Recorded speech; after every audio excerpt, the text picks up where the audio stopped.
Le micro, ça va? Je l'ai remis en dernier, hein? Donc ça démontre que oui, c'est ça, je l'ai remis en dernier. Et parler après Mathieu, parler après tout le monde, c'est pas. Tu sais, je vais être calme tantôt. Comme je disais à Chez Talon. Oui. On peut y aller. Alors, quand j'ai écrit le petit résumé de ce que j'allais présenter, ben, j'avais pas idée de ce que les 6 autres allaient dire, puis deuxièmement, j'avais pas idée de ce que moi j'allais dire. Donc, j'ai mis quelque chose d'assez large. Quand j'ai relu, je me suis dit, voyage au pays des émotions. Ça serait le fun que nos classes de maths, ça soit des mots comme ça qui ressortent très souvent. Capoter, j'ai hâte de voir, ça se peut pas, wow, super. Des fois, c'est un petit peu plus comme Calvin en bas, qui aimerait bien lui aller ailleurs. Tadashi Tokeida, une des personnes que j'ai rencontrées dans mes périples sur le web. Vous avez ici 2 petits trombones. Ils sont sur une petite feuille comme ça, vous tirez, et hop, les 2 trombones sont ensemble. Qu'est-ce qui se passerait si on mettait un élastique au milieu? Bien, si vous êtes curieuse, c'est déjà un but d'atteinte. C'est déjà une des choses qu'on veut faire. Il y a des gens merveilleux sur le web, puis la collaboration faite en présence, c'est aussi de faire découvrir Podsiakov, une perceuse de trous carrés. Est-ce que ça se peut? Transformer des cercles en droites. Est-ce que c'est utile? Est-ce que c'est intéressant? Avec des tiges de bois dans un système articulé. Il y a des patentes épatantes sur son site, mon meilleur jeu de mots de la présentation, sur études.ru, et vous avez la perceuse de trous carrés, c'est des courbes à largeur constante, et l'autre, c'est le mécanisme de Pau-Solier. Mais il y a plein de choses disponibles, c'est écrit pour le secondaire, c'est dans plusieurs langues, dont le français approximatif. Et c'est des choses qui se font relativement simplement. Il y a vraiment des belles choses qui se retrouvent là. Quand on se promène encore, on trouve des choses formidables. À gauche, c'est à la Cité des sciences d'industrie. Je suis sur la photo à gauche maintenant, mais elle est un petit peu moins bonne. Et c'est des illusions d'optique, mais pas avec des lentilles ou avec ça, juste avec ce que le cerveau fait avec la géométrie qu'il voit. Regardez les vidéos. C'est absolument hallucinant. Pas de trucage, aucun trucage. Épaté, tant mieux. C'est une des choses qu'on essaye de faire en maths. D'épater, d'aller chercher la passion, d'aller chercher l'intérêt. Il y a beaucoup de choses intéressantes. Voir l'infini. Museum of Fine Arts, Boston. Photo prise par Sophie Genet. C'est comme l'infini. C'est quoi cette affaire-là? Je veux dire, c'est une photo, c'est un montage, non. C'est un cube au centre de la pièce, avec des miroirs, on voit au travers, l'arrangement est fait, il y a l'infini, il y a les kaléidoscopes, il y a plein de choses. Dans les musées, il y a des choses absolument fantastiques. Et il y en a plein de choses disponibles. Parfois, c'est dur à trouver, mais il y a vraiment des choses magnifiques. Est-ce qu'on pourrait faire un petit peu plus de place à ça? Il y a des images magnifiques aussi.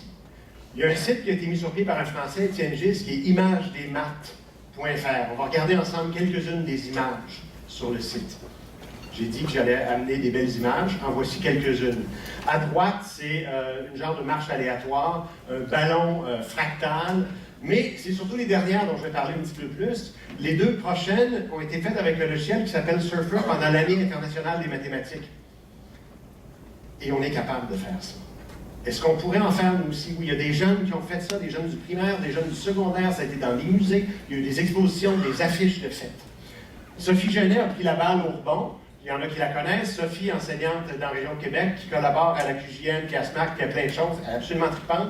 Là, elle est sur un vélo au musée des maths à New York, Beau Maths. Et elle a pris la balle au rebond avec Surfer. Qu'est-ce que Surfer? C'est un logiciel qui permet de représenter des courbes algébriques, des polynômes, mais à 3 variables. Les images qui sont là ont été créées par une étudiante en bioinformatique. C'est en français sur le site, cette information-là. À droite, c'est d'autres. Ça a l'air très complexe. Moi, je trouve ça très beau. Et Sophie a amené en classe 15 minutes d'intro une classe, une autre heure en classe, et les jeunes, vous les voyez ici en train de travailler, se sont appropriés le logiciel et ont pu, et là, ce n'est pas des logiciels de dessin, c'est vraiment des équations qu'on rentre, vous allez voir, et ont pu créer des figures qui ensuite vont partir de la semaine des maths, qui vont être exposées. Les gens votent, choisissent ceux qu'ils aiment, ceux qui veulent, celles qu'ils aiment le mieux, et il va y avoir des affiches de fête avec ça. Et je répète, ça a été fait aussi ailleurs. Pour moi, c'est le chien clandestin qui serait mon coup de cœur. Mais c'est 3D. Donc là, ici, on a une représentation, une image, ça ne bouge pas. Mais quand vous êtes dans le logiciel, vous pouvez faire bouger les images.